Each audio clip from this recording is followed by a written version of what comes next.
2026년 아시아 지역 2차 예선 한국팀은 홈 경기에서 태국팀과 1대1로 아쉽게 비겼습니다. 이날 선발 출전된 주민규 선수를 빼고 조규성 선수를 후반에 투입하였는데요.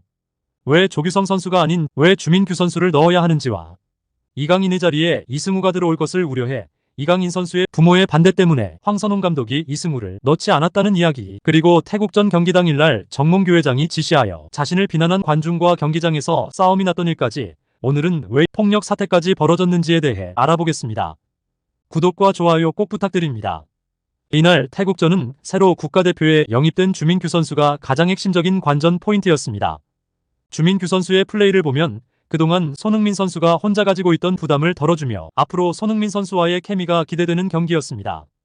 그 이유는 우리나라는 손흥민 선수가 골을 넣는 핵심 선수란 걸 전 세계가 알고 있기 때문에 손흥민 선수에게 공이 가면 상대 수비수의 압박 수비가 들어와 볼을 등지고 받는 장면들이 너무나 많이 나옵니다.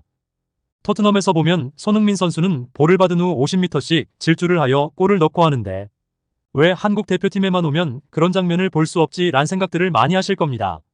그 이유가 방금 말씀드린 이유입니다. 손흥민 선수를 상대하는 나라들은 대부분이 수비수를 밑쪽으로 내리고 손흥민 선수의 스피드가 무섭다는 걸 알기 때문에 손흥민 선수에게 패스가 가면 주변 수비수들이 밀착 수비를 하여 손흥민 선수에게 기회를 주지 않기 때문입니다. 이 때문에 왼쪽 위쪽에서 공을 받아야 하는 손흥민이 밀착 수비수를 피하려 밑에 내려와서 볼을 받게 돼요. 토트넘에서 보는 그런 장면들을 전혀 볼 수가 없었습니다. 조규성 선수 플레이를 보면 헤딩을 하여 볼을 패스하는 식의 플레이를 하지만 솔직히 이렇다 한 손흥민 선수와 연계 플레이가 거의 없습니다. 하지만 태국전 경기에 선발 출전된 주민규 선수를 보면 원톱 주민규 선수에게 패스를 하면 체격이 좋은 주민규 선수가 태국 수비수들을 등지고 어그로를 끌며 손흥민 선수가 공격에 가담할 시간을 주고 본인이 상대 수비수들을 본인에게 붙게끔 합니다. 그렇게 되면 손흥민 선수에게 공간이 생기며 다시 손흥민 선수에게 패스를 하여 슈팅을 하거나 손흥민 선수가 또다시 이재성 선수에게 패스, 그리고 손흥민 선수에게 패스하여 골을 넣는 연계 플레이를 태국전에서 많이 보여주었습니다.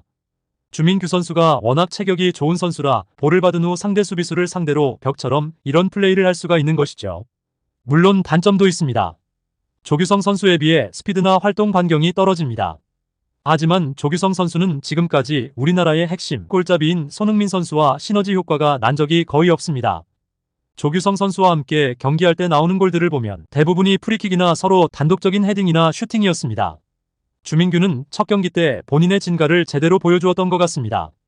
경기 후 축구 전문가들은 왜 손흥민과 주민규 케미가 좋은데 주민규를 빼고 조규성을 넣었는지 이해가 안 된다라고 하나같이 말하였습니다. 태국전을 본 황선홍 감독이 불안한 대표팀을 보충하려 이승우를 추가 영입하려고 하였습니다.